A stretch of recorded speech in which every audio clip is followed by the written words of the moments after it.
Hello, today we are going to talk about nucleophilic substitution reactions, namely SN1, SN2 and SNI.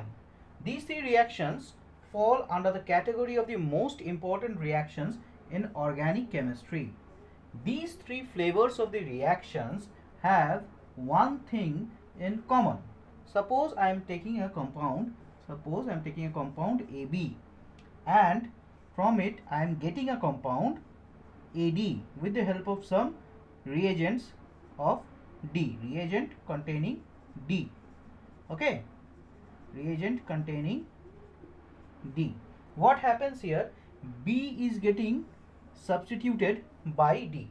As we are studying about the nucleophilic substitution, so one thing is clear, that B and D both are nucleophiles. B and D both are nucleophiles.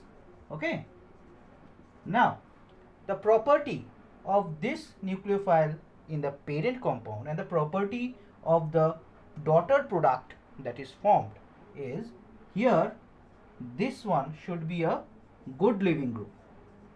This one should be a good leaving group, and this one should be a poor leaving group. This one should be a poor leaving group when compared with B. Secondly, this must be a poor nucleophile. This must be a poor nucleophile, and this must be a good nucleophile. Okay. Now, why I am saying this, it must be a poor nucleophile and that must be a good nucleophile, or this must be a good leaving group and this must be a poor leaving group. Let us take an example. Suppose I want to prepare ROH from RCl. So what I have to give? I have to give only aqueous KOH or NaOH, anything. Okay, a strong base, and I will get ROH. But suppose I am reverting this one. I want to get RCl from ROH using aqueous KCl or aqueous NaCl. This reaction will not happen, whereas this reaction will go. Why? Because here Cl is a good leaving group and a poor nucleophile when compared to OH, and OH is a poor leaving group when compared to Cl, but a greater or better nucleophile when it is being compared with chlorine. So these are the facts that we have to keep in mind. This main thing about substitution reaction is that it helps us in developing strategies for making new molecules, like which is being used for drugs or any other purposes. So we will go to see how the mechanism of these reactions really occurs. Okay. So in order to understand the mechanism, we will first take one at a time. First we will take SN1 reaction. Okay. We will study about the mechanism of SN1 reaction. Now, what is the full form of SN1 reaction?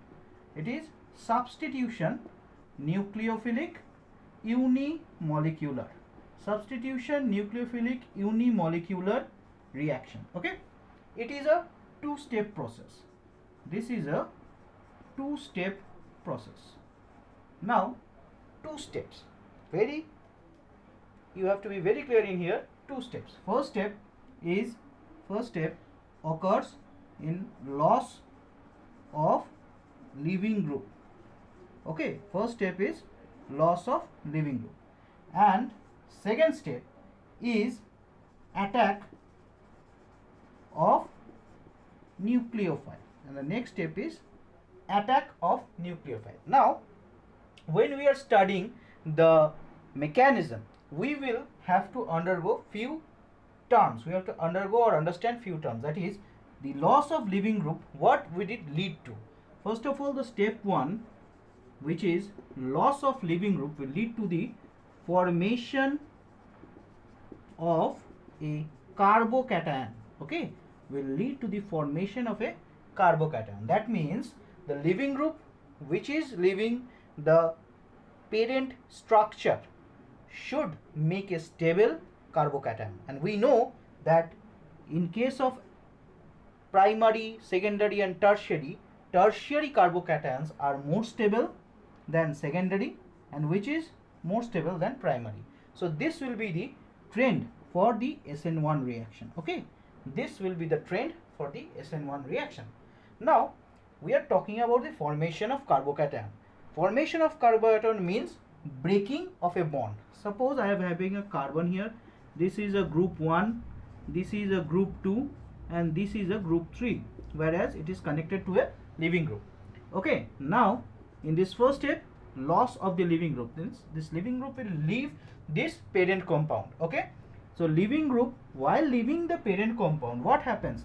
This carbon and leaving group single bond, this single bond between the carbon and the leaving group breaks. What does this leaving group do? This leaving group brings this electron from this carbon end to itself. That is what is happening here.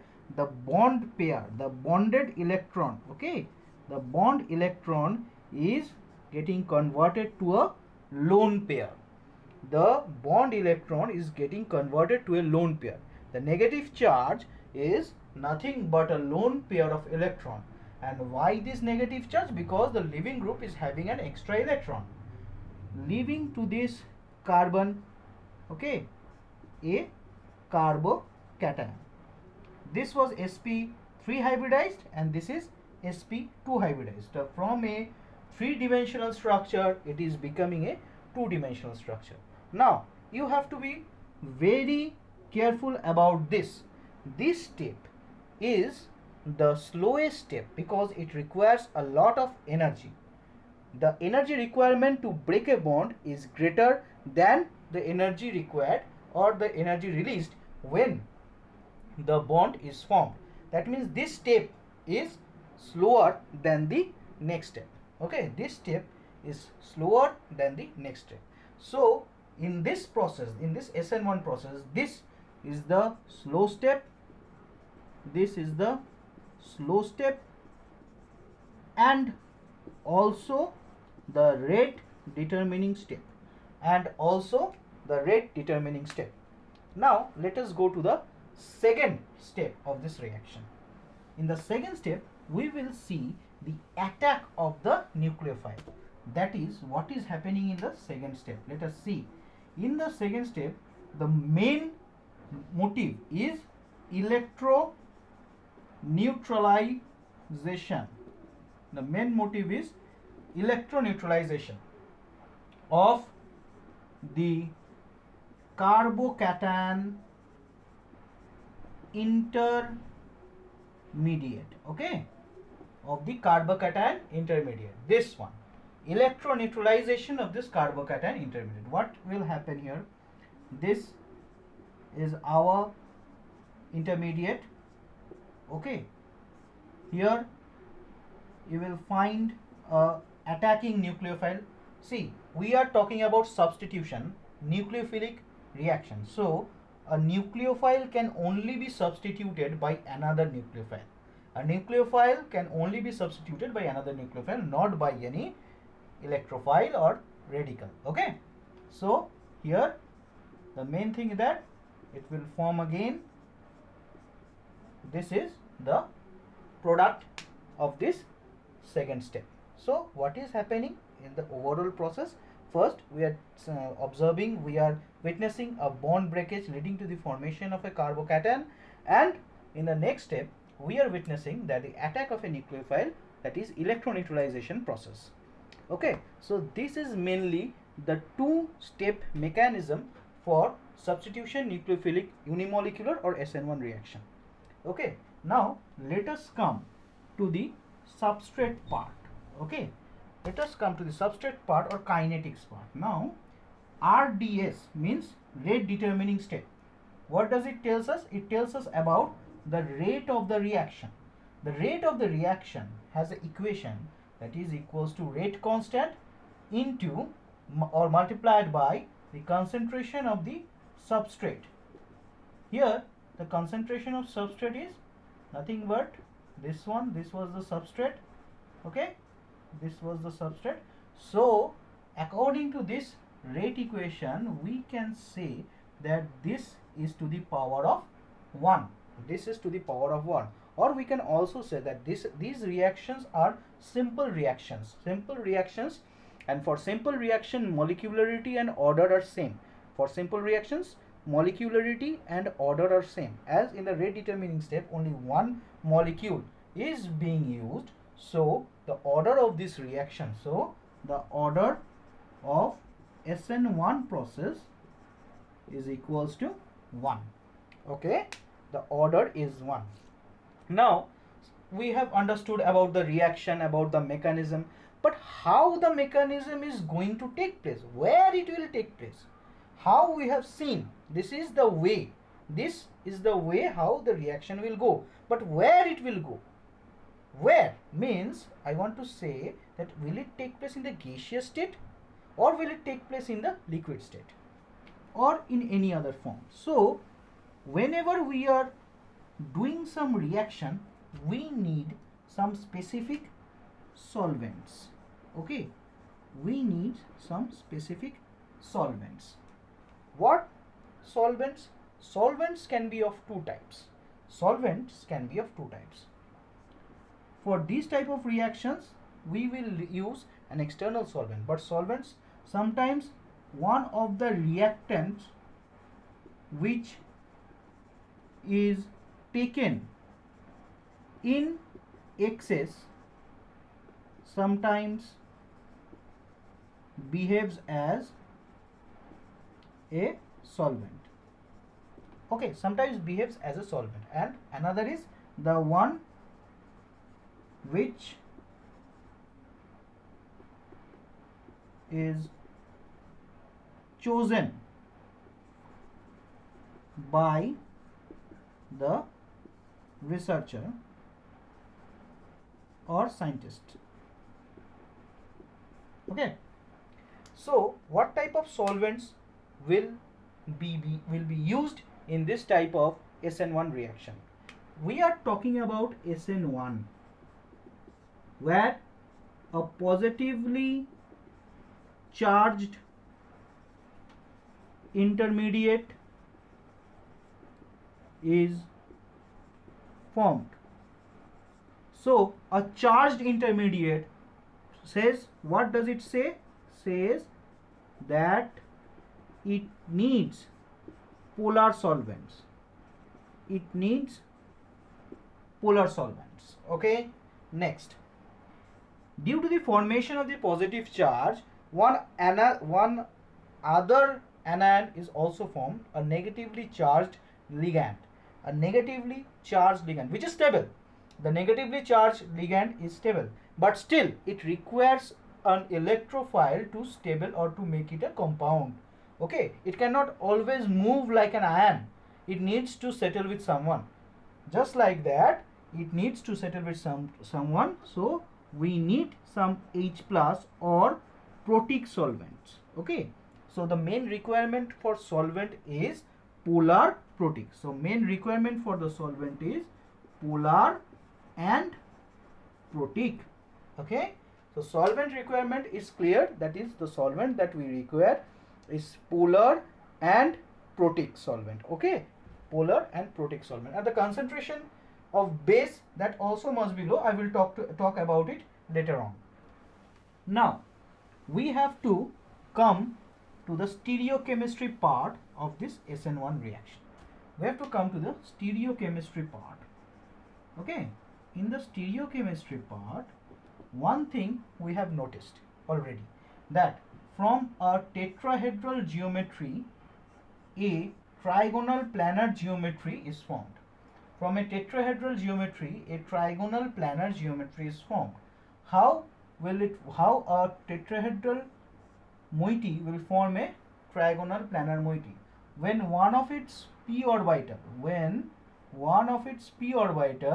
will lose the electron. When one of its p orbital will lose the electron. So here, suppose this is above the plane and this is below the plane. So we can write this structure as, here this is this symbol, but this mode is used to represent the one which is above the plane, and this mode is used to represent the group which is below the plane. Suppose here G1, G2, G3, and this is LG, living group. So here it was G1, here it was G2, and here it was G3. So G1 is in the top, G3 above the plane, and G2 was in the below the plane. And we have already told that the p orbital which is having the electron is vacant. So we will have a p orbital, vacant p orbital from the carbon. Okay, so this was the plane, this was the plane. Okay, this is the plane, and the two lobes are just located outside the plane. Now in the next step, what we observe, the attack of the nucleophile. The nucleophile here can attack from the either side of the carbocation intermediate. The nucleophile can attack from either side of the carbocation intermediate, leading to a equimolar mixture of enantiomer. Okay, leading to the equimolar mixture of enantiomer, and everything will occur if and only if G1 is not equal to G2 and G2 is not equal to G3. G1, G2 and G3 completely different. If this is the condition, then only equimolar mixture of enantiomers or racemic mixture will form. Equimolar mixture of enantiomers or racemic mixture will form. So this is the stereochemistry of this SN1 reaction. We will talk about the SN2 reaction in our next video. Okay, bye.